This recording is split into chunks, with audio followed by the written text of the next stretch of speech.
Bienvenue dans les récits extraordinaires de Pierre Bellemare. Un podcast issu des archives d'Europe 1. La presse américaine, en 1964, écrivait à propos de cette affaire du cousu main. Le tout Hollywood du cinéma et de la chanson en rajoutait du chiquet ou les grandes manœuvres de la publicité. Il s'agissait pourtant d'un kidnapping, et le FBI était sur les dents selon la formule consacrée. Mais il s'agissait d'un kidnappé exceptionnel, un kidnappé ultra célèbre et pourtant inconnu. Oui, d'un enfant qui n'était plus un enfant. Oh bref, d'une bien curieuse histoire. Comment peut-on imaginer toutefois qu'une agence de publicité quelconque organise un kidnapping uniquement pour la promotion du kidnappé? On vous répondra qu'en Amérique tout est possible. Mais quand même, la justice est au bout. D'ailleurs, la meilleure façon de se faire une opinion sur le sujet, c'est d'examiner en détail le déroulement du scénario. Première image, le lac Tahoe, 8 décembre 1963. Le vent souffle en tempête. Un petit motel au bord du lac. Dans une chambre de cet hôtel, le futur kidnappé et l'un de ses amis dînent en paix. Le téléphone sonne. Le futur kidnappé décroche. Oui, j'écoute. Petit silence de 2 secondes. Réponse dans l'appareil. Oh, pardon, c'est une erreur. Et tout le monde raccroche. À peine 5 minutes plus tard, on frappe à la porte. Le service, monsieur. Entrez, c'est ouvert. Ils sont 2 à entrer. L'un avec un revolver P38 qu'il braque sur son objectif, tout en refermant la porte doucement. Faites ce qu'on vous dit et tout ira bien. Toi, habille-toi et mets quelque chose de chaud. Pendant que le kidnappé s'habille, son compagnon est contraint de se coucher sur le ventre. Le deuxième kidnappeur lui attache les pieds, les mains, couvre ses yeux d'une bande de sparadrap et l'abandonne dans un coin de la chambre. L'opération a duré 5 minutes.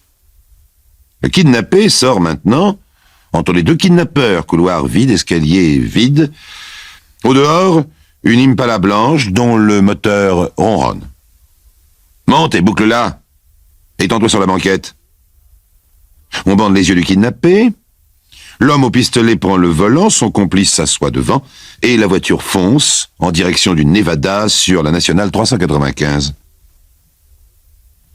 Le premier kidnappeur, Barry Keenan, 23 ans, pêcheur. Le deuxième kidnappeur, Joseph Amschlein, 23 ans, boxeur. L'ami du kidnappé, John Foss, musicien d'orchestre. Le kidnappé, Frank Sinatra Jr.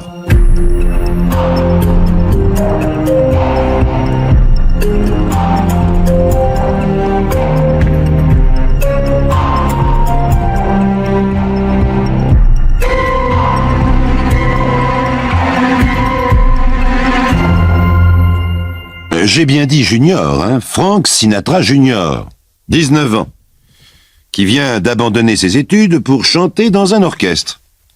Enfin, pour l'heure, il est à plat ventre sur la banquette arrière d'une voiture apparemment kidnappée en bonne et due forme. La tempête fait rage autour du lac et personne n'a remarqué quoi que ce soit. Mais bien que ficelé dans la chambre, le jeune trompettiste se tortille comme un beau diable et en l'espace d'une dizaine de minutes arrive à se libérer de ses liens et appelle la police. Tout ce qu'il peut dire, c'est qu'on a enlevé Frank Sinatra Jr. sous la menace d'une arme, car il n'a pas vu la voiture bien entendu, et que l'un des hommes s'appelle Joe. Temps de mise en place des barrages, environ 20 minutes. Le FBI ne traîne pas dans ces cas-là, d'autant plus, il est important de le rappeler, d'autant plus que l'Amérique entière sait que Sinatra père est un allié de la famille Kennedy, un adversaire de la mafia et un super homme d'affaires en plus de son statut de plus grand chanteur des États-Unis. La nuit passe dans l'affolement que l'on imagine. Pas d'empreinte, pas de témoignage, pas de suspect. Lorsque Sinatra débarque avec une armée de fédéraux. Le lendemain matin, l'enquête est dans le noir total. Le 9 décembre 1963, dans la matinée, Sinatra tourne en rond devant son téléphone. Toutes les radios de Californie ont annoncé son arrivée au lac Tahoe. Il a dit simplement S'ils veulent du fric, qu'ils le disent, je me fous du fric. Je me fous qu'on le récupère ensuite ou non, ce que je veux, c'est Frankie. On parle aussi, mais beaucoup moins, de la mère de Frankie Junior, Nancy Barbato, qui vit à Reno depuis son divorce il y a 10 ans. Selon toute vraisemblance, ce n'est pas avec elle que les ravisseurs prendront contact. Quand on enlève le fils de Sinatra, c'est avec Sinatra bien sûr qu'on discute, c'est évident. Et d'ailleurs, le téléphone sonne. Frank Sinatra décroche, les magnétophones du FBI ronronnent d'avance. La conversation est courte. Frank Sinatra? Lui-même, Sinatra père? Ce n'est pas votre voix. Je vous dis que c'est moi. Vous serez là demain matin à 9h? Oui. Ok, votre fils est ok. Vous faites pas de bill. Mais faites quelque chose pour les barrages. Et on raccroche. Et on arrête dans la journée du 10 décembre 4 hommes qui se cachaient dans une cabane de montagne. La presse saute sur l'information avec enthousiasme. Il s'agit de dangereux repris de justice dont les photos patibulaires ornent les premières pages. Confrontation avec le trompettiste Joss, l'unique témoin. Oh non, c'est pas ça. Aucun d'eux ne ressemble aux 2 garçons que j'ai vus. On les boucle quand même. Ils subiront des heures et des heures d'interrogatoire à toutes fins utiles. On ne sait jamais. 10 décembre, 9h du matin. Sinatra? C'est ça? Sans plus de civilité, la voix du correspondant, légèrement étouffée, s'adresse à quelqu'un qui se trouve près de lui. Prend ce téléphone. Allô, Dad? Frankie? Oui? Comment ça va? Très bien. Immédiatement soulagé, Frank Sinatra crie dans le téléphone. Hé, vous là-bas! Vous êtes toujours au téléphone? Oui. Alors, vous voulez arranger cette affaire? Oui, mais pas tout de suite. Il faut que j'attende cet après-midi. Bon, vous voulez combien? Je peux pas vous le dire maintenant. Enfin, je comprends pas. Donnez-moi un ordre de grandeur, qu'on puisse préparer la chose au moins. Justement, je ne veux pas que vous ayez le temps de préparer. Mais il faut du temps quand même. Ah, je sais, me cassez pas les pieds avec ça. Vous me fichez le trac. Je rappelle vers 2h. Vous pouvez pas rappeler plus tôt? On raccroche. Suspense, gros titre. Et l'affaire prend une curieuse tournure dans l'opinion publique. Chacun murmure à Hollywood avec le sourire de celui qui est bien informé. Junior n'a pas le talent de son père, mais pour un crooner débutant, pas mal organisé tout ça, hein? Bonne publicité!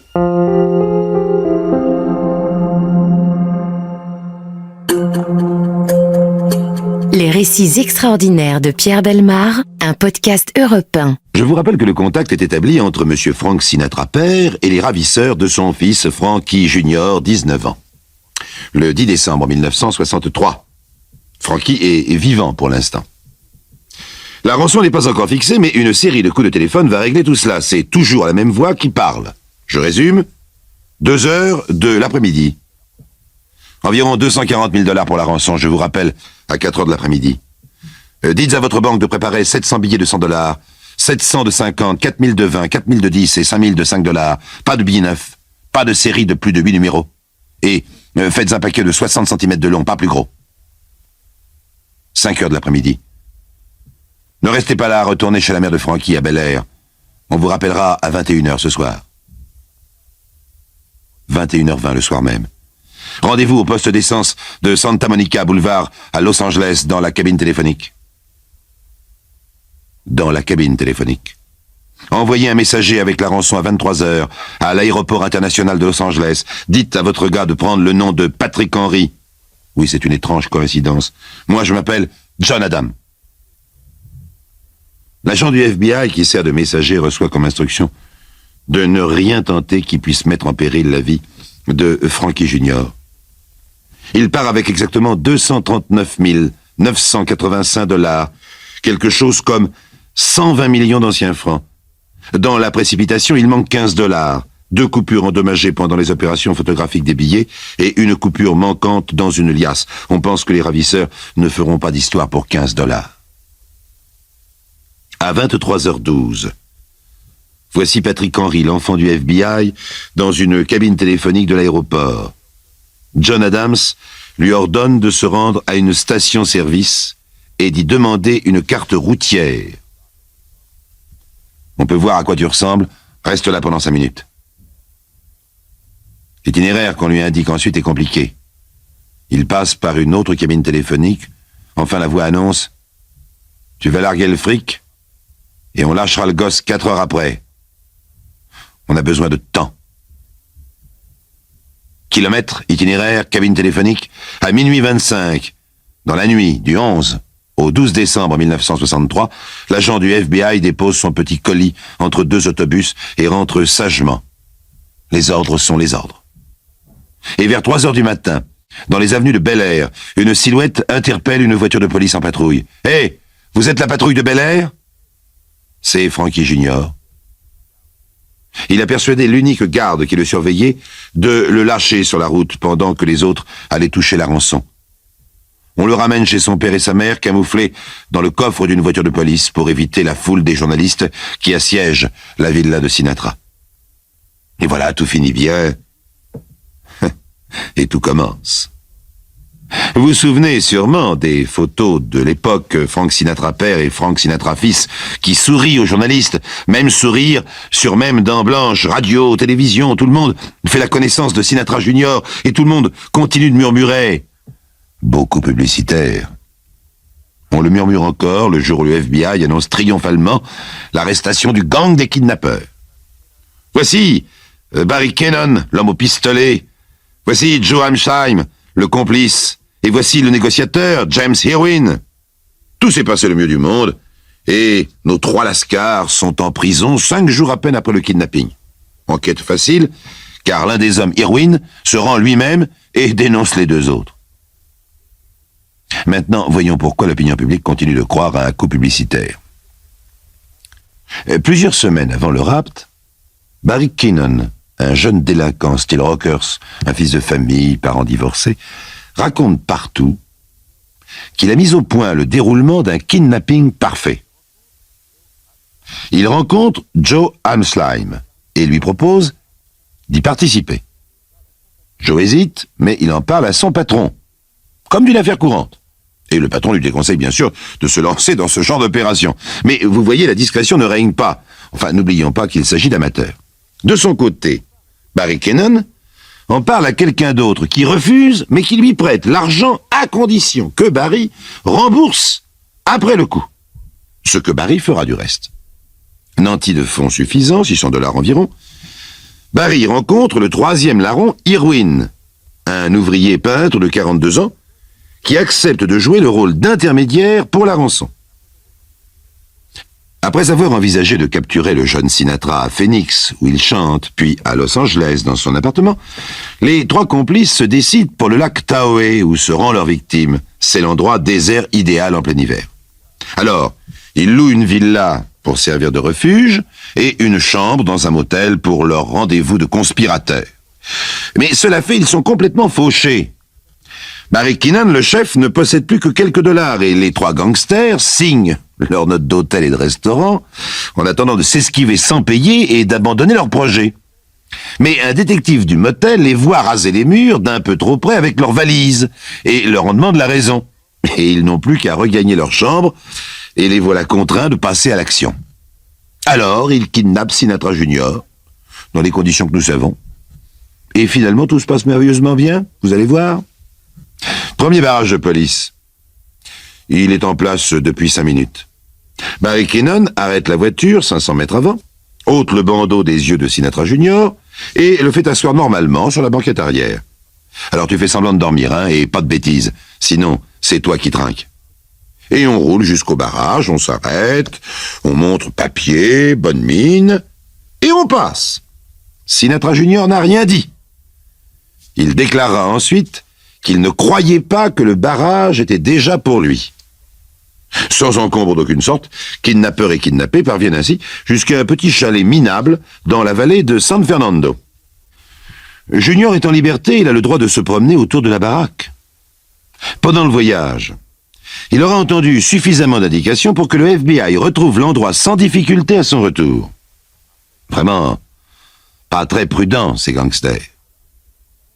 Après, pour la remise de la rançon, Barry Kennan et Joe Hamsheim quittent le chalet, laissant Junior tout seul avec Irwin, chargé de le larguer quelque part sur la route. Oh, Junior n'a pas beaucoup de mal à persuader Irwin de le relâcher plus tôt que prévu, d'ailleurs. 2 jours après sa libération, le FBI a déjà identifié le chalet et le propriétaire. Appris par le propriétaire que l'homme qui a loué le chalet possède une Impala blanche. Retrouvé l'Impala, recueillir une empreinte sur le volant, déclarer que l'arrestation est imminente. Ce qui fera que le plus trouillard des 3, c'est-à-dire Irwin, racontera tout à son frère, déclarera qu'il est prêt à se rendre, et lorsqu'il sera entre les mains de la police, il dénoncera les 2 autres. Alors les 2 autres, bien sûr, seront arrêtés le soir même, et on récupérera 47 938 $ sur la rançon initiale. C'est pour tout cela, pour ce mélange bizarre d'imprudence et de légèreté de la part des kidnappeurs, de rapidité et de facilité de l'enquête de la part du FBI, c'est pour tout cela qu'Hollywood ricane sous cap. Oh, belle publicité pour Sinatra Junior. Et dernière preuve accablante supplémentaire si besoin, une lettre déposée par Barry Keenan dans le coffre d'une banque et adressée à ses parents. Écoutez-la. Si cette lettre parvient sous vos yeux, c'est que je serai mort ou arrêté pour enlèvement criminel. Je suis incapable de gagner assez d'argent pour rembourser mes dettes. J'ai décidé de courir le risque soigneusement calculé en m'engageant dans une entreprise d'envergure. Si je réussis, je ramasserai à peu près 100 000 $. De ce côté-là, c'est le kidnapping qui semble présenter le moins de risques. Signé Barry. Et voilà. Le procès se déroule le 7 mars 1964, 3 mois après. Vous voyez que ça ne traîne pas de ce côté-là non plus. Irwin, qui n'avait pas participé au kidnapping lui-même, bénéficiera d'une peine légère, mais Keenan et Hammerstein, détention à vie, commués plus tard en 25 ans de prison. Peut-être sont-ils libres d'ailleurs en ce moment. Vous savez ce que l'on peut faire avec les remises de peine, et 13 ans ont passé. Quant à Frank Sinatra Jr., il doit avoir 32 ans maintenant, et sa renommée personnelle n'a guère franchi l'Atlantique, publicité ou pas. D'ailleurs, le FBI ne permet pas que l'on parle de publicité dans l'affaire Sinatra, et il faut toujours croire le FBI. Le FBI, c'est tout, même s'il ne dit pas tout.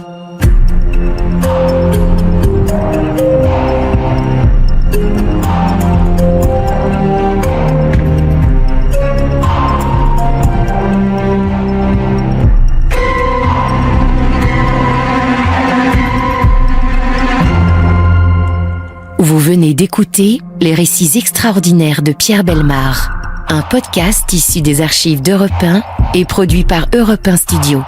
Réalisation et composition musicale, Julien Tarot. Production, Raphaël Mariat. Patrimoine sonore, Sylvaine Denis, Laetitia Casanova, Antoine Reclus. Remerciements à Roselyne Bellemare. Les récits extraordinaires sont disponibles sur le site et l'appli Europe 1. Écoutez aussi le prochain épisode en vous abonnant gratuitement sur votre plateforme d'écoute préférée. Bienvenue dans les récits extraordinaires de Pierre Bellemare. Un podcast issu des archives d'Europe 1. Monsieur Étienne sort de chez lui un journal sous le bras. Il a l'air seul. Aujourd'hui, c'est jeudi et sa petite fille ne va pas à l'école. Aujourd'hui, c'est un jour de janvier 1950. Il fait très froid. Monsieur Étienne a enroulé un cache-nez autour de son cou, relevé le col de son pardessus, et debout sous le porche de l'immeuble, il observe un moment la pluie, agacé. Il éternue. Au bout d'une minute environ, il se décide, enfonce son chapeau sur sa tête et traverse la rue. J'allais dire en courant, mais on ne peut pas appeler cela courir. C'est une succession de petits bonds pressés qui l'amènent sur le trottoir d'en face, à l'arrêt d'un autobus qui arrive. Monsieur Étienne monte et s'assoit tout au fond, là où il y a le plus de place vide. Il a l'air ennuyé. Manifestement, il a horreur de la pluie et s'emploie à nettoyer ses lunettes, à secouer son journal, qu'il ouvre enfin à la page des offres d'emploi. Donc Monsieur Étienne cherche un emploi. Au bout de 2 arrêts, il se lève tout à coup comme un ressort, il va descendre à la prochaine. Non. Il consulte l'itinéraire de l'autobus avec beaucoup d'attention, puis va se rasseoir. Il a refermé son journal et regarde, par la vitre embuée, défiler les trottoirs. voit très bien ses yeux derrière ses lunettes, des yeux verts, d'un drôle de vert un peu pâle, qui lui donne un regard de poisson assez gênant. Son teint est pâle et ses cheveux très noirs, avec juste un peu de gris sur les oreilles. Finalement, il a une drôle de tête, ni beau ni laid, mais curieux, ni lard ni cochon, sans âge. En fait, il a 45 ans. Maintenant, M. Étienne se lève. Il s'apprête à descendre, mais attend soigneusement que les autres passagers aient évacué le couloir au maximum. Il donne toujours l'impression de ne vouloir en aucun cas frôler quelqu'un. Sur la petite place où il est descendu, il cherche à s'orienter un instant, semble trouver sa direction et marche à pas menus, en s'abritant le plus possible du côté des stores de magasins. Au bout de 5 minutes, il s'immobilise devant une porte d'immeuble pas très reluisant et y pénètre. Il tourne à gauche dans la cour et s'arrête devant une enseigne délabrée, menuiserie, travaux à façon.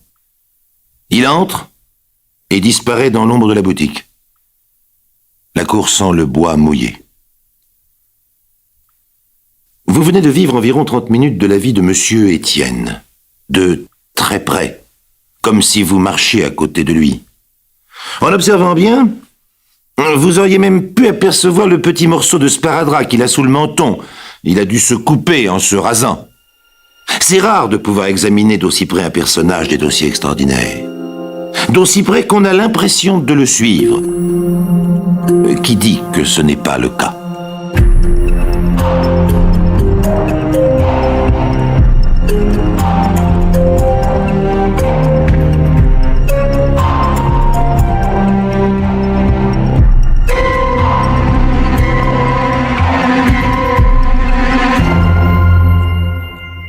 Si vous demandiez à la concierge de M. Étienne des renseignements sur lui, elle serait bien en peine de vous en donner. C'est un nouveau, il est arrivé il y a 15 jours avec 2 valises de vêtements et en taxi. Son emménagement s'est arrêté là, il occupe un 3e étage sans ascenseur, un petit 2 pièces cuisine meublé avec vue sur la cour. Le jour de son arrivée, il était seul, et le lendemain, il ramenait avec lui une petite fille de 10 ans, un peu maigre mais gentille, et 2 valises supplémentaires. Certainement les affaires de la petite. Elle s'appelle Myrna. Un drôle de prénom. C'est tout ce que c'est la concierge. Mais nous pouvons en savoir davantage. Nous savons qu'il a acheté du linge, des ustensiles de vaisselle, des produits de bazar, une lampe, un chauffage électrique, des couvertures, etc. Monsieur Étienne est un homme qui s'installe dans un nouveau domicile et visiblement, il n'a rien amené de l'ancien avec lui. Un homme sans meubles et sans passé. Tous les matins, à la même heure, il descend en même temps que sa fille. Il attend l'autobus avec elle, la fait monter, mais ne l'accompagne pas. Il ne l'embrasse pas non plus. Elle part seule pour l'école et mange à la cantine. Monsieur Étienne est donc libre toute la journée. Depuis 15 jours, dès le départ de l'autobus, il entre dans un bistrot voisin, boit un café au comptoir en lisant les offres d'emploi. Aujourd'hui, il a pris le premier autobus pour se rendre dans cet atelier de menuiserie. C'est donc qu'il a trouvé du travail. Pour savoir si on l'a embauché, il suffit d'attendre le lendemain et de vérifier s'il se rend à la même adresse. Voyons maintenant pourquoi M. Étienne vit en cette journée de 1950 à l'intérieur d'un dossier extraordinaire et pourquoi nous connaissons avec autant de certitude les moindres détails de sa vie. Le personnage, tout d'abord. Cet homme qui a l'air sans passé pour sa concierge n'en manque pas. C'est un homme qui n'a pas vécu jusqu'à 45 ans sans laisser de traces. Il y a 15 jours, M. Étienne habitait un autre appartement avec sa fille. Et plus loin encore, il y a 3 mois. Il habitait ce même appartement avec sa fille et sa femme. Depuis 12 ans. Or, il est seul maintenant avec Myrna. Oh, les journaux en ont parlé un peu à l'époque. Oh, jamais plus grand qu'un fait divers. Encore, n'ont-ils pas dit grand-chose. Maintenant, on n'en parle plus, nulle part. Même la police a fini d'accumuler ses paperasseries et depuis 15 jours, M. Étienne a obtenu l'autorisation de partir de chez lui, de s'éloigner comme il le voulait. Jusque-là, on lui avait conseillé de ne pas bouger. Oh, il ne désirait pas tellement aller loin, d'ailleurs. Ce n'est pas le genre d'homme à quitter un pays pour fuir un passé dramatique, comme on dit. C'est trop compliqué. Un changement de quartier lui a suffi. Tout ce qu'il voulait, c'était changer de maison. La vue de ce petit intérieur douillet, de ses meubles, de tous ses objets familiers, lui était insupportable. On le comprend. Dormir dans cette chambre, en particulier sur ce lit, où elle avait dormi si longtemps, était à la limite de ses forces. Mais tant que la police avait besoin de lui, il avait des scrupules à partir. Son dernier entretien avec le juge d'instruction l'avait soulagé. L'enquête piétine, monsieur Étienne. Dans ce genre d'affaires, il se passe parfois plusieurs mois, parfois plusieurs années avant que l'on mette la main sur le coupable. Et le juge avait ajouté « Je vous rends votre liberté. D'ailleurs, je l'ai à peine prise, tout compte fait. J'espère que vous oublierez tout cela. » Monsieur Étienne avait dit que oui, qu'il s'efforcerait d'oublier. « Votre petite fille va bien ?» Monsieur Étienne avait apprécié cette sollicitude et affirmé que Myrna, Dieu merci, ne connaissait pas les détails. Il comptait la reprendre avec lui. Le séjour chez sa grand-mère s'était révélé une bonne solution, mais il ne voulait pas que l'enfant soit trop longtemps privé de ses habitudes. Puis, il s'était hasardé à poser une question. Lui qui n'en posait jamais, attendant toujours qu'on lui adresse la parole. Est-ce que vous classez le dossier, monsieur le juge? Bien entendu, non. Chez nous, un dossier n'est jamais vraiment classé, non, mais vous êtes libre. Monsieur Étienne avait alors tenté un sourire. Vous me soupçonnez encore? Le juge, cette fois, avait changé de ton. La réponse était plus sèche, probablement plus sincère que la courtoisie qu'il affichait. Soupçonner est un métier, monsieur. Il se trouve que c'est le mien. Cela dit, je n'ai aucun motif en ce qui vous concerne. Si j'ai cru devoir vous faire subir la prison, c'était à l'époque des faits une chose logique. L'enquête vous avait mise en cause. Mon devoir était d'éclaircir certains points. Cette fois, M. Étienne avait hoché la tête sans insister. Il avait même jugé inopportun de demander si les objets saisis à son domicile par les enquêteurs lui seraient rendus. Pourtant, il avait dû longtemps se demander si cette question devait être ou non posée. Oh non qu'il tienne à récupérer ces choses, bien au contraire, mais il devait être difficile pour lui d'ajuster son comportement à ce genre de situation. Or, en toute chose, M. Étienne pensait qu'il était essentiel d'ajuster son comportement à la situation. Il l'avait fait pendant la guerre, en entendant la résistance. Il le faisait quotidiennement en prenant des précautions pour sa santé. Une vieille tuberculose guérie mais toujours menaçante l'avait peu à peu transformé en une sorte de chat fourré, craignant l'humidité, les courants d'air et l'hiver en général. En ce moment particulièrement, il semble ne pas goûter ses allées et venues dans le froid pour chercher du travail. La chose est cependant urgente. Depuis la mort de sa femme, M. Étienne a préféré quitter son emploi d'ouvrier menuisier. On l'y regardait d'un peu trop près. Voilà M. Étienne.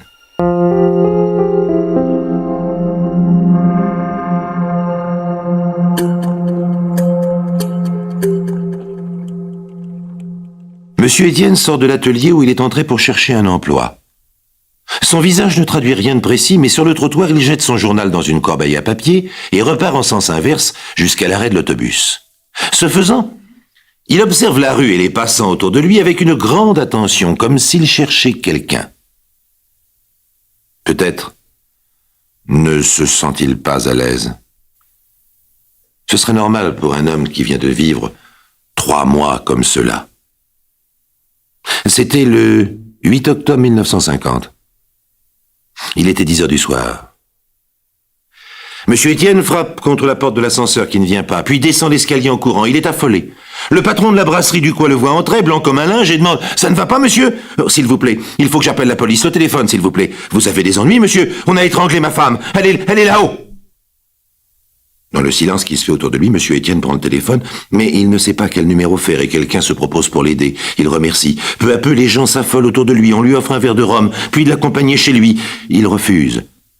Lorsque le car de police arrive, il est sur le trottoir, grelottant de froid, et guide sans un mot les policiers en indiquant l'immeuble. La porte de l'appartement est restée ouverte. Monsieur Étienne désigne du doigt la chambre. Sa femme est allongée sur le lit défait en peignoir. Il semble qu'elle se soit débattue très peu. Un élastique blanc est serré autour de son cou, un gros élastique, du genre de ceux que l'on glisse à l'intérieur des ceintures. Sur le tapis, une boîte à couture sur pied, en tapisserie bleue et renversée, tout son contenu épars. On dirait que l'assassin a surpris la femme en train de coudre et s'est servi de ce qui lui tombait sous la main pour l'étrangler. D'ailleurs, l'examen d'un travail entrepris sur un tailleur, et notamment à la ceinture de la jupe, indique que la victime était certainement en plein raccommodage au moment de l'agression. Une bonne partie de la nuit, les policiers s'affairent, photos, empreintes. Question à n'en plus finir. À 3 heures du matin, M. Étienne raconte sa vie, sa journée et sa soirée à un inspecteur de police bougon et aussi fatigué que lui. Oh, c'est simple pourtant. M. Étienne ne devrait pas avoir à le répéter plusieurs fois et dans tous les sens. Il rentre chez lui à 10 heures du soir. Il fait des heures supplémentaires à son atelier. Il découvre sa femme sur le lit et appelle la police de la brasserie du Rond-Point. Sa femme, 40 ans, infirmière, ne travaillait pas ce jour-là. Elle restait à la maison comme d'habitude dans ces cas-là. Sa petite fille a une mauvaise grippe. Elle est actuellement chez sa grand-mère. Elle y est depuis 2 jours. Monsieur Étienne craint la contagion. Il n'en sait pas plus. Il ne sait pas si sa femme avait un amant, ni si elle avait reçu des menaces. Il n'a rien remarqué de suspect ces derniers temps. Ils sont mariés depuis 12 ans. Elle n'a pas de famille. Tout le monde est mort sous les bombardements. Mais ils s'entendaient bien. Ils ne se sont pas disputés récemment, ni la veille, ni aujourd'hui. Il n'y a pas de testament à sa connaissance, pas d'assurance vie non plus. Oh, d'ailleurs, ils ne sont pas riches. Rien que leurs 2 salaires. Monsieur Étienne ne sait rien de plus, rien d'autre. Son calme triste agace le policier. Monsieur Étienne le sidère en affirmant « Je ne suis pas calme, monsieur, je m'efforce de l'être. On doit toujours s'efforcer d'être calme. Ce n'est pas votre avis ?» Le lendemain, monsieur Étienne parle de son alibi puisqu'on le lui demande. Il a travaillé toute la journée jusqu'à 10 heures dans l'atelier où il est employé depuis 10 ans maintenant. Son patron pourra le confirmer. Oh, c'est le seul témoin, car il n'y a pas d'autres ouvriers, mais il confirme. Son trajet en métro est reconstitué, soigneusement minuté, et il n'y a rien à dire. De toute façon, l'heure de la mort se situe aux environs de 19 heures, et à cette heure-là, monsieur Étienne travaillait. Le juge l'inculpe cependant, car ses empreintes sont retrouvées sur les montants métalliques de la boîte de couture et sur un médaillon d'or que sa femme portait au cou. Monsieur Étienne se contente de répondre qu'il a souvent manipulé le petit meuble, car sa femme le laissait toujours traîner au milieu de la chambre. Quant au médaillon, il pense l'avoir touché en se penchant sur elle. Mais le juge inculpe quand même. Il espère pouvoir démontrer que l'assassin connaissait d'avance l'emploi du temps de la victime, et notamment qu'elle ferait de la couture. Cet élastique lui paraît convenir tout à fait à un mari étrangleur, et pas d'empreinte possible sur une matière pareille. En tout cas, pas utilisable. Au bout du délai légal, bien, on relâche monsieur Étienne. Le juge n'a rien trouvé d'autre. Il le convoque de temps en temps. Mais il semble avoir pas mal de travail, ce juge. On lui propose d'examiner l'emploi du temps d'un sadique qui avouerait n'importe quoi pour qu'on s'occupe de lui. La piste est sans espoir, mais on ne sait jamais. Enfin, monsieur Étienne peut partir. Il est veuf et innocent. Voilà le drame affreux qui a frappé cet homme en plein bonheur. Maintenant, vous savez presque tout. Et monsieur Étienne est à nouveau dans l'autobus en direction de son nouveau domicile. Il continue à regarder autour de lui, il a toujours l'air ennuyé, il se mouche à plusieurs reprises et sort de sa poche une petite boîte de réglisse. En descendant de l'autobus, il se dirige vers une épicerie et en ressort, une dizaine de minutes après, chargé d'un sac de victuailles. À la boulangerie, il achète une baguette de pain, puis se hâte de regagner son immeuble, traversant la rue par petits bonds, comme une sauterelle mouillée. Il disparaît. Et 5 minutes plus tard, il est à nouveau en bas, refait son petit manège pour traverser la rue et entre sans hésiter dans le bistrot. Sans hésiter, il s'approche d'une table. Surpris, l'homme qui s'y trouvait, installé, se lève précipitamment, mais il n'a pas le temps de se dégager. Monsieur Étienne s'adresse à lui à voix basse. « Je ne vous connais pas, monsieur, mais je vous vois là tous les jours depuis 2 semaines. Vous me surveillez, n'est-ce pas ?» L'homme regarde autour de lui, gêné, et d'une voix tout aussi basse. « Mais moi non plus, je ne vous connais pas. Vous devez vous tromper. » Monsieur Étienne regarde l'homme un moment, puis ajoute « Vous ne me suivez pas ?» Il parle si bas qu'il a l'air inquiétant avec ses yeux pâles et son visage glacé. Il répète « Vous ne me suivez pas ?»« Mais absolument pas, monsieur. Vous me prenez pour quelqu'un d'autre, mais je ne sais pas qui vous êtes. Excusez-moi. » Monsieur Étienne rentre chez lui sans se retourner. Le lendemain, il se rend à son travail. Sa vie est d'une régularité exemplaire. Tous les matins, il prend l'autobus avec sa fille qui descend avant lui pour se rendre à l'école. À midi, il mange une omelette dans un café près de l'atelier. Il rentre vers 6 heures, fait les courses et certainement la cuisine car il ne ressort pas. Le jeudi, la petite Myrna va chez sa grand-mère toute seule et le dimanche, s'il ne pleut pas, ils vont se promener ensemble. Jamais plus d'1 heure. Et les jours passent. 2, 3, 4. 4. C'est le 4e jour que M. Étienne a remarqué qu'un autre prend le même autobus que lui à la place de l'autre homme. 5, 6, 7, il en arrive un autre. Il semble que tous les 3 jours, il se remplace. M. Étienne s'en rend compte. Et en un mois, il en compte 4. 4 qui se relaient tous les 3 jours. Mais il ne revoit pas le premier. 6 février 1950, M. Étienne se rend chez sa mère et lui confie la petite Myrna. Il a, dit-il, un petit voyage à faire.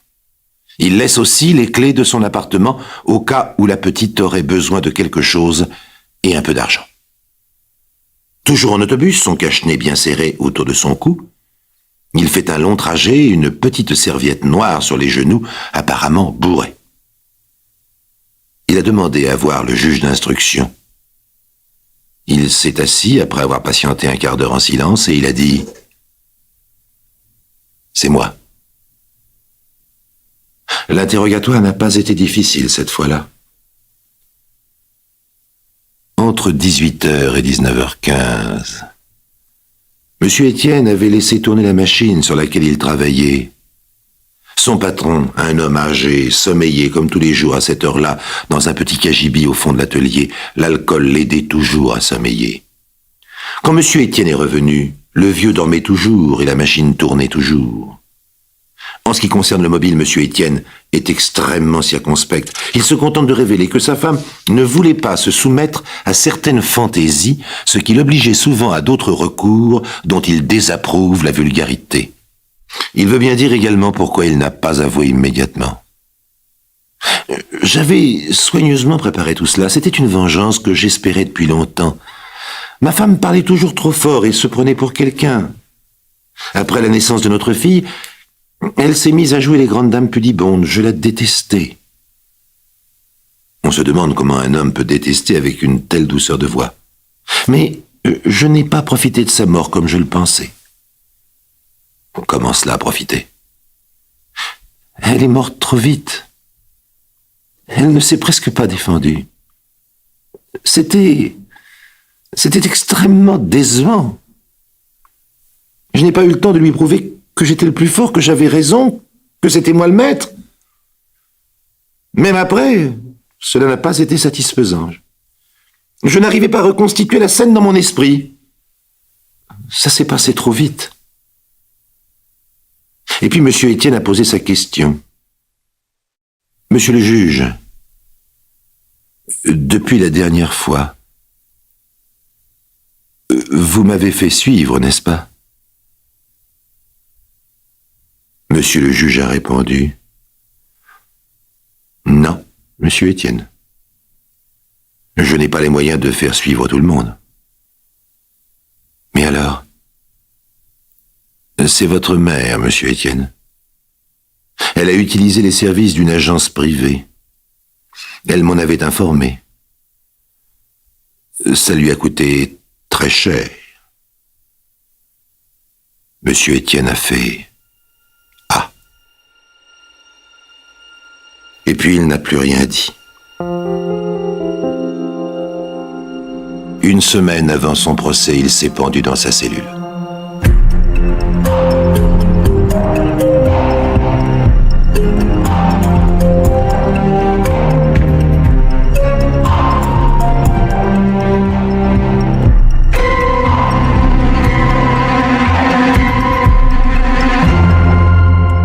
Vous venez d'écouter Les récits extraordinaires de Pierre Bellemare, un podcast issu des archives d'Europe 1 et produit par Europe 1 Studio.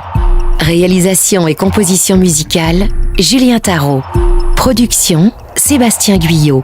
Direction artistique, Xavier Joly. Patrimoine sonore, Sylvaine Denis, Laetitia Casanova, Antoine Reclus. Remerciements à Roselyne Bellemare. Les récits extraordinaires sont disponibles sur le site et l'appli Europe 1. Écoutez aussi le prochain épisode en vous abonnant gratuitement sur votre plateforme d'écoute préférée. Bienvenue dans les récits extraordinaires de Pierre Bellemare. Un podcast issu des archives d'Europe 1. Voici donc, chers amis, l'étonnante histoire de la séquestrée de Lusignan. Cela se passait sous un ciel bleu d'octobre. Les nuages dans le ciel couraient comme un grand troupeau. Tout le long du mur, au-dessus de la porte du château, la glycine, dans le vent, frissonnait comme une chevelure. C'est alors qu'on entendit, jusqu'au bout de la ville, le hurlement de Monsieur de Lavaux. Jusqu'au bout de Lusignan, on entendit ce cri, qui ne s'éteindra plus parce qu'il fait partie désormais de l'histoire de ces murs, de ces petites rues et de ces vieilles bâtisses. « Madeleine, reste! Reste là! Ou sois maudite !» La porte de fer grinça. Un jeune homme sortit, presque titubant, qu'on ne reverrait jamais. De même qu'on ne reverrait plus la belle Madeleine, la fille aînée de M. de Lavaux, dont le prétendant venait d'être ainsi chassé, au moment même où elle s'apprêtait à le suivre. Oui, la belle, la brune, la savoureuse et charmante Madeleine ne devait plus reparaître. La porte du château se refermait sur elle plus lourdement qu'une trappe, faisant naître d'un seul coup l'étonnant mystère de la séquestrée de Lusignan, que Jacques-Antoine a choisi de faire figurer parmi les dossiers extraordinaires de la police.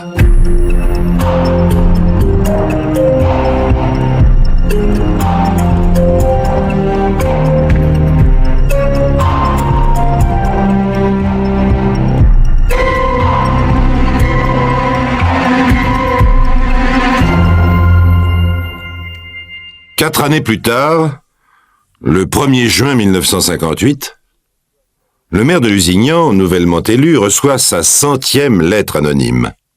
Il la lit et la relit sans surprise. Cette lettre anonyme accuse M. Fernand de Lavaux de séquestrer depuis 4 ans sa fille aînée Madeleine, âgée de 33 ans, sans préciser dans quelles conditions, mais laissant entendre qu'elle peut être victime de toutes sortes de sévices, si toutefois elle vit encore. Je vous l'ai dit, c'est la 100e lettre anonyme. Voilà pourquoi, afin d'en avoir le cœur net, le 1er juin, vers 10 heures, le maire de Lusignan se présente devant l'étrange maison de la famille de Lavaux. Cette maison qu'on appelle le château à Lusignan n'est en réalité qu'une grande bâtisse grise et noble, dont les volets sont toujours clos, dont les murs, massifs sous une voilette de glycine défleurie, semblent étouffer un mystère, tandis que la haute grille du jardin maintient derrière ses barreaux un chien jaune, hargneux, aux aboiements éraillés. C'est tout ce qui reste du château de Lusignan, construit, dit la légende, par la fée Mélusine, et qui abrita durant des siècles la famille des Lusignans, rois de Chypre et de Jérusalem.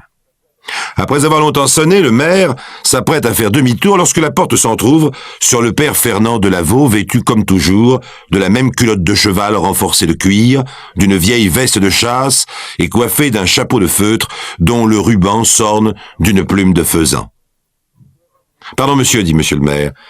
Je ne voudrais pas vous déranger, voulez-vous simplement me dire où se trouve votre fille Madeleine ?» À ces mots, la porte se referme brutalement et Fernand de Lavaux bougonne simplement derrière les barreaux. « Je n'en sais rien. Est-ce que ça vous regarde ?» Les lettres anonymes continuent de pleuvoir. C'est un raz-de-marée. Et le maire, qui en a bientôt un plein tiroir, commence à penser qu'il doit exister un fondement au stupéfiant mystère de Lavaux et décide d'entreprendre une enquête. Le registre de la mairie indique que les de Lavaux se sont mariés en 1923. 14 mois plus tard, leur fille, Madeleine, venait au monde. Thérèse, la seconde fille, naissait en 1926, et André, le fils, en 1928. Madame de Lavaux mourut en 1944. C'est tout. Une vieillissante bourgeoise de la ville, flattée de recevoir monsieur le maire, sacrifie les ressorts de son fauteuil à un vieux restant de liqueur pour tenir un long discours dont voici l'essentiel. Son mari, notaire, s'occupait jusqu'à la guerre des affaires des Delaveau qui possédaient en ce temps-là d'assez jolies terres, mais l'essentiel de leurs ressources provenait du travail de monsieur Delaveau qui était agent d'assurance. Oui, elle connut madame Delaveau, elle s'était même liée d'amitié avec cette femme fort honorable. Elle considérait d'ailleurs madame Delaveau comme le véritable chef de la famille. La voix douce mais l'âme droite et fière, madame Delaveau élevait ses 3 enfants avec conscience et fermeté, leur inculquant une éducation très bourgeoise. Si bourgeoise même qu'à sa mort, elle avait fait de ses 3 enfants des personnages accomplis, polis, mais d'un autre âge. D'après l'un des voisins du château de Lusignan, le drame naquit de ce que madame Delaveau mourut alors que son mari venait justement de se retirer des affaires et qu'avec la guerre, les économies devenaient dérisoires. Monsieur Delaveau dut alors disputer contre sa fille aînée l'héritage de l'autorité maternelle. Bien sûr, ce duel n'engendra aucun écho, mais au contraire le silence et le mystère. À présent, Fernand Delaveau ne s'occupe plus que de ses propriétés, ce qui lui laisse au surplus beaucoup de loisirs, son travail consistant à aller chercher chaque trimestre, à bicyclette, le prix de ses fermages. Les métayers que visite monsieur le maire déclarent n'échanger avec Fernand Delaveau que des propos brefs. Autrefois, ces visites étaient plus agréables car à ces froideurs s'ajoutent aussi les chicaneries ou les reproches bourrus d'un homme trop gêné financièrement pour être tolérant. D'ailleurs, même sous prétexte de lui apporter de l'argent, les fermiers n'entrent pas chez lui. Et quand il reçoit par force un fournisseur, c'est toujours dans le jardin ou sur le seuil de la porte. Et le fils Delaveau. Monsieur le maire imagine en savoir davantage en interrogeant des camarades du jeune André Delaveau. Il va donc rencontrer 3 ou 4 jeunes gens, tous anciens élèves de l'école Saint-Charles, cours privé où André Delaveau fit ses études. Il découvre alors un autre aspect, et non le moins dramatique, du mystère Delaveau. À l'école, André fut un élève normal, moyen, ni plus ni moins dissipé que les autres. Mais alors que les autres apprirent tous un métier, poursuivirent leurs études ou gagnèrent leur vie, André tient la place de batteur dans le petit orchestre de Lusignan et ne sait rien faire d'autre. D'après ses camarades, il élude chaque question concernant sa famille et n'invite jamais aucun d'eux à pénétrer chez lui. D'ailleurs, depuis qu'il existe un mystère Delaveau, les rares jeunes gens de Lusignan qui le fréquentent encore sont ceux qui jouent avec lui dans le petit orchestre du Café Bouillon. Le soir, les jeunes bourgeois de Lusignan essaient d'y recréer dans ce décor plutôt fait pour les bals paysans l'atmosphère de Saint-Germain-des-Prés. Monsieur le maire va donc y boire une mauvaise bière. Il y découvre André Delaveau, échevelé, maigre, avec un visage mou, qui s'agite derrière sa caisse et ses cymbales. Il ne semble pas avoir de petit ami dans l'assistance, et le maire, qui espérait tenir le bon bout de son enquête, s'en retourne déçu. C'est alors qu'il joue sa dernière carte, le curé. Le curé se souvient de la jolie Madeleine comme d'une jeune fille sérieuse, très croyante et pratiquante. Lui, il sait tout. Derrière son confessionnal, il a tout appris. Mais il ne peut évidemment trahir le secret de la confession. Il conseille simplement à monsieur le maire d'envoyer un gendarme à Rennes pour y interroger un jeune journaliste. Cette fois, le maire croit tenir la bonne piste. À Rennes, la police, bien qu'elle juge le dossier bien inconsistant, accepte d'envoyer un inspecteur interroger le jeune homme.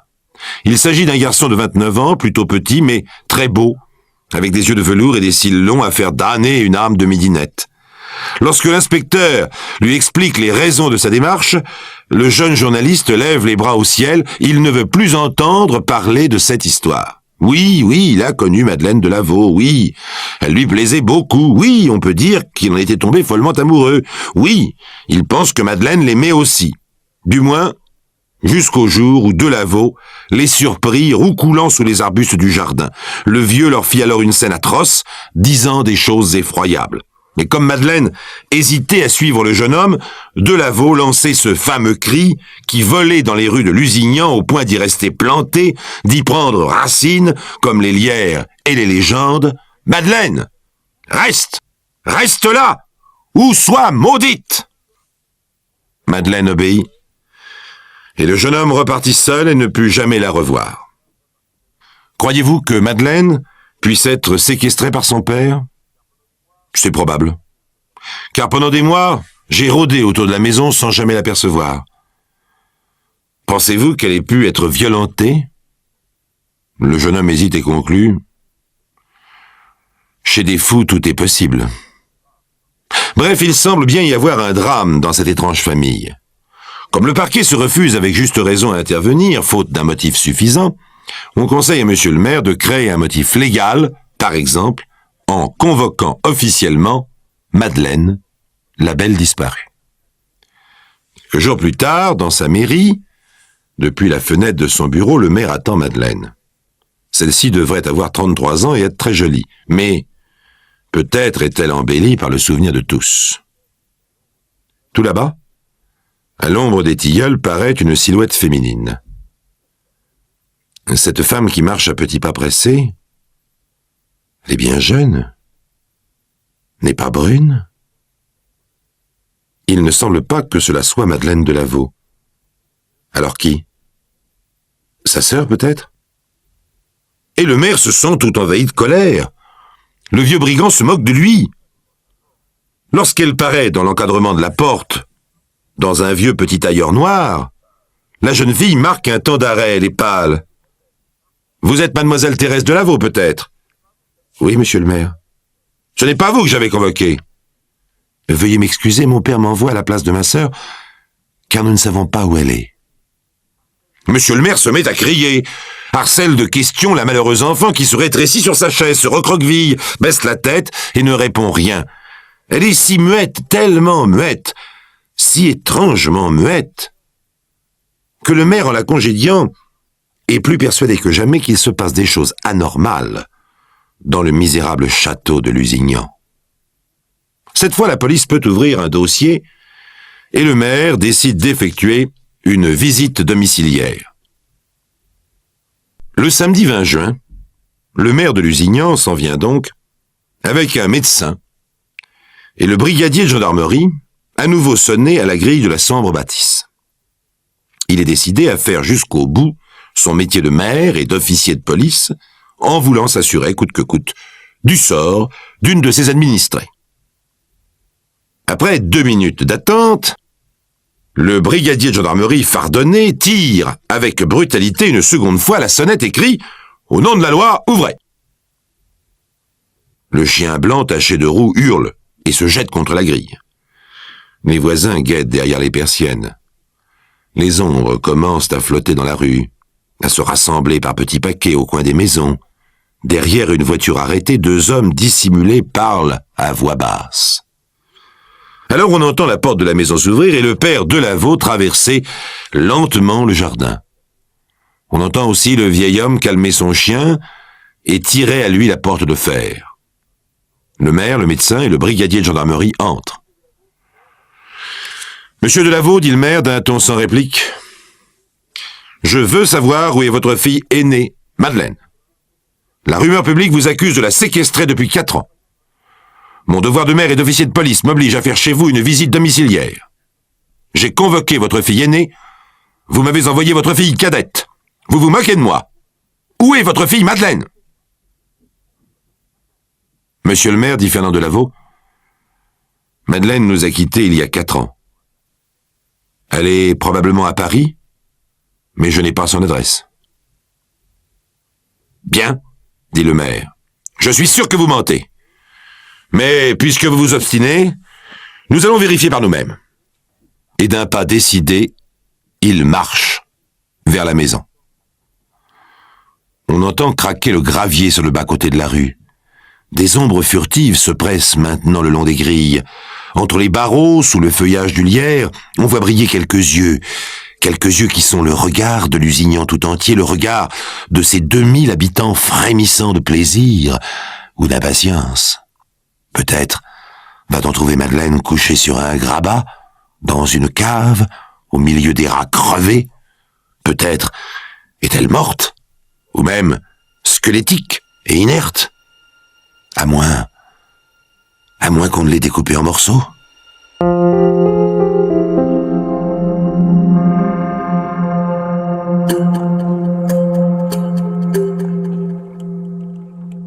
fait chaud dans l'air pesant. Les volets des Delaveau claquent tout autour de la maison. Le maire et les gendarmes ont en effet ouvert les volets, car il fait noir comme dans un puits. Après quoi, ils commencent à fouiller les placards, à déplacer les meubles, devant Fernand Delaveau silencieux et contracté, devant Thérèse, qui ne semble pas avoir la force de prononcer une parole. Ils explorent tout le rez-de-chaussée, y compris les pièces occupées pendant la guerre par les Allemands où d'importants dégâts ont d'ailleurs été commis. Malgré cela, tout est d'une incroyable propreté. Les parquets percés brillent sous la cire. Les vieux rideaux ne portent pas un grain de poussière. Ne trouvant rien au rez-de-chaussée, le maire et le gendarme demandent à la jeune Thérèse de les accompagner au premier étage. La jeune femme a obéi et les marches de l'escalier ciré grincent sous les pas du maire et du gendarme. Le médecin reste au rez-de-chaussée. Au premier étage, Thérèse s'arrête, comme si dans quelques secondes, tout un édifice de ruses, de combinaisons saugrenues, de demi-mensonges allait s'écrouler. Il y a ici, dit-elle, la chambre de mon père, un salon abandonné, une pièce inoccupée, ma chambre et la chambre de mon frère André, qui toutes donnent sur le couloir. Le maire s'éponge le front. En passant devant une fenêtre, il aperçoit la rue.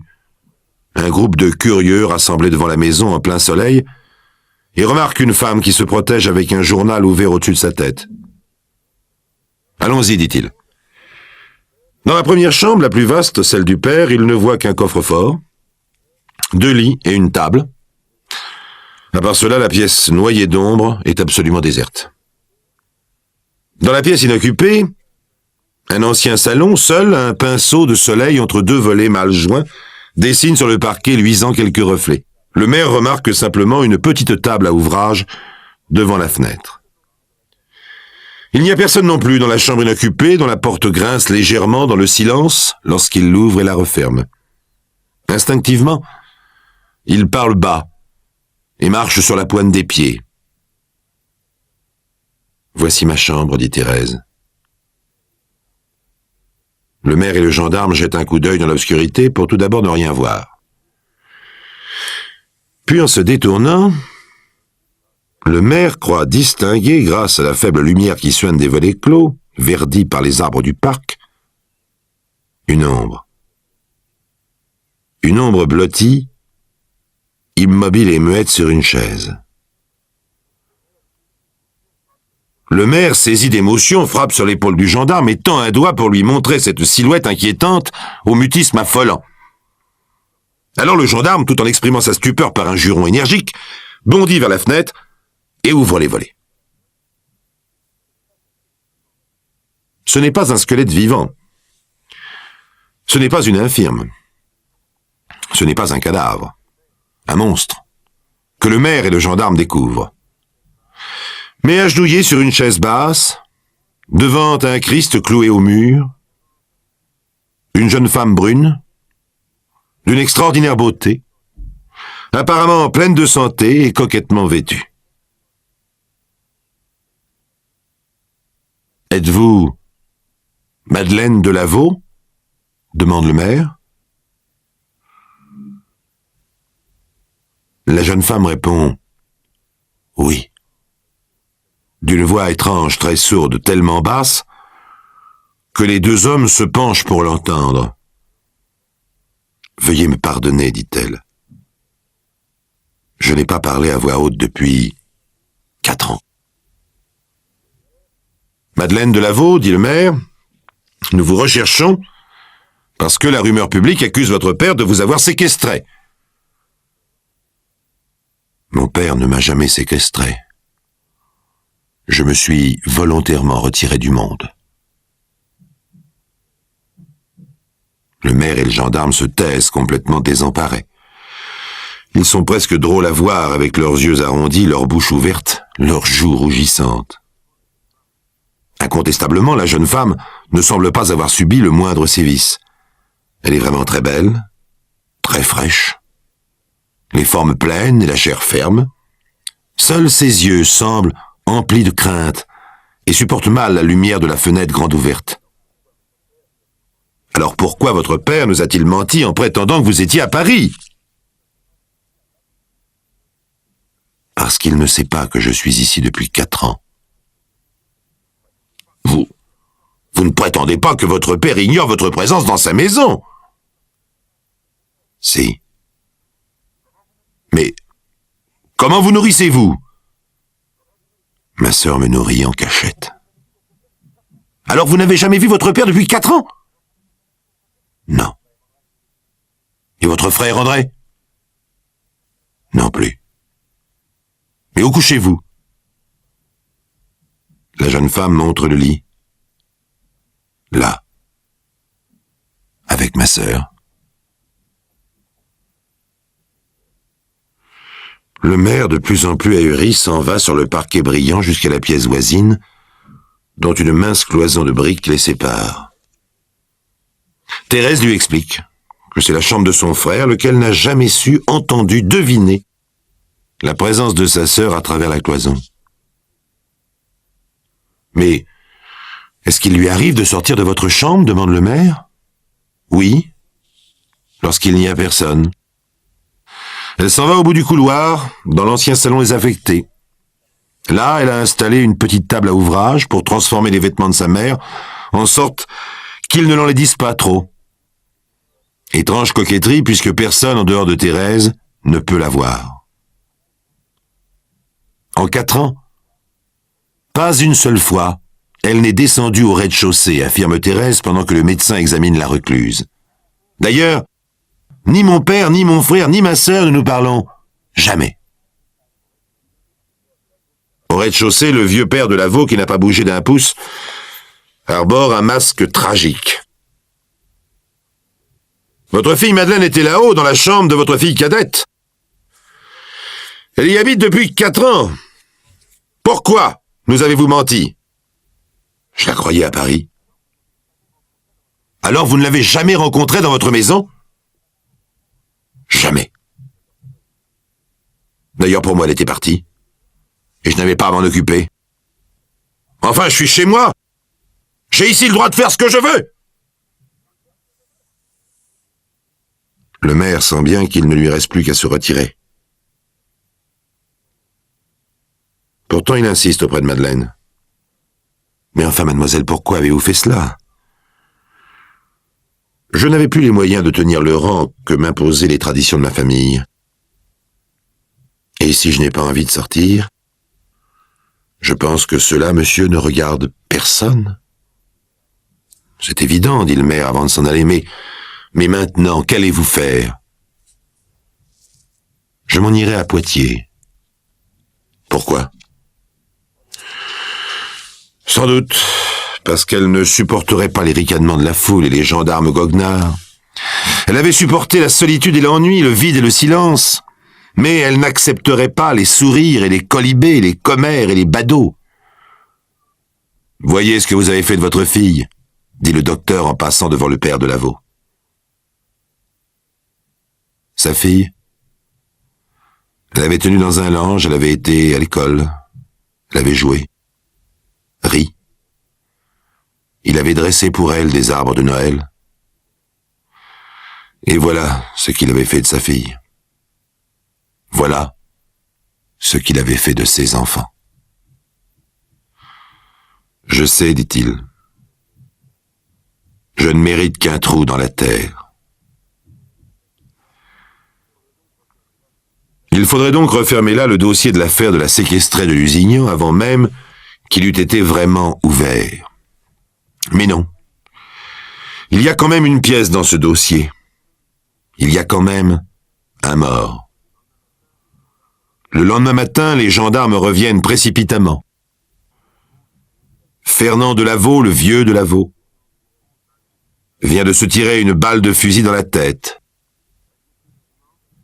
Précautionneusement, comme s'il s'agissait de son seul héritage, il a ôté sa vieille culotte de peau et son chapeau célèbre pour mourir en caleçon et en gilet de laine. Derrière lui, il ne laisse aucun papier expliquant son geste de désespoir. On interroge ses enfants. Ceux-ci confirment que dans cette famille bizarre, on ne se parlait jamais et que chacun ignorait donc les pensées et les actes des autres. Le mystère, s'il y en eut un, ne sera jamais éclairci.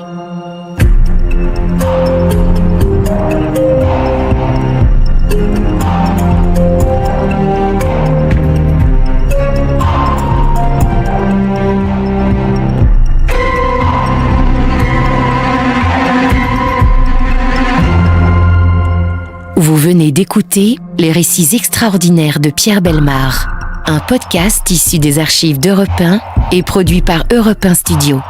Réalisation et composition musicale, Julien Tarot. Production, Sébastien Guyot. Direction artistique, Xavier Joly. Patrimoine sonore, Sylvaine Denis, Laetitia Casanova, Antoine Reclus. Remerciements à Roselyne Bellemare. Les récits extraordinaires sont disponibles sur le site et l'appli Europe 1. Écoutez aussi le prochain épisode en vous abonnant gratuitement sur votre plateforme d'écoute préférée. Palis ka muna, boss.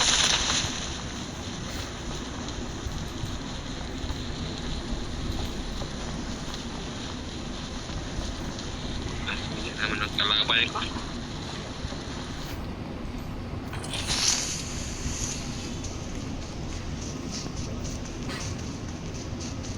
Like baby.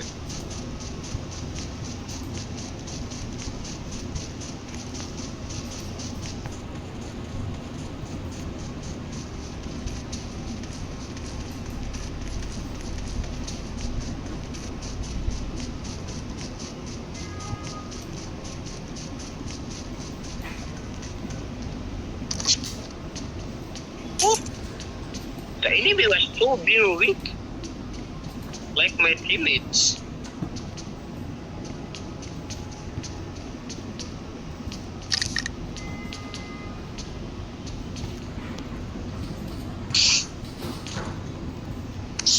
Binugos pa naman ng kalaban. Grabe na ang lakas. Makapanawala ang mga kalaban sa akin tagay na lakas.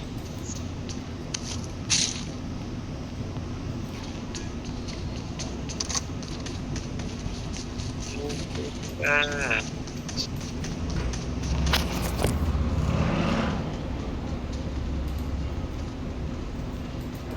Yes.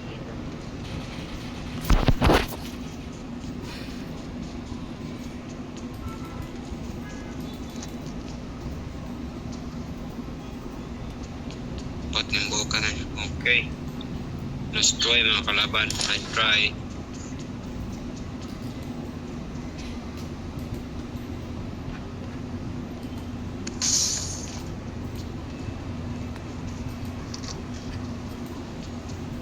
Yes, dan malibatilok misteryo.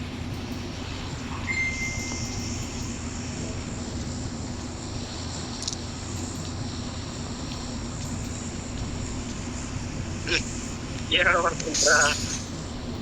Tunggu kebantai. Ya, kontra. Kakurata na yung buhi pa to. Footstep.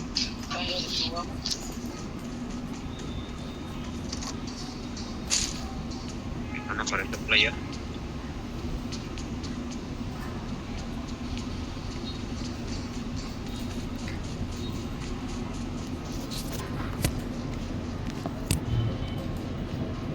Okay. Tay, gago. Yan. Yan. Kaya parang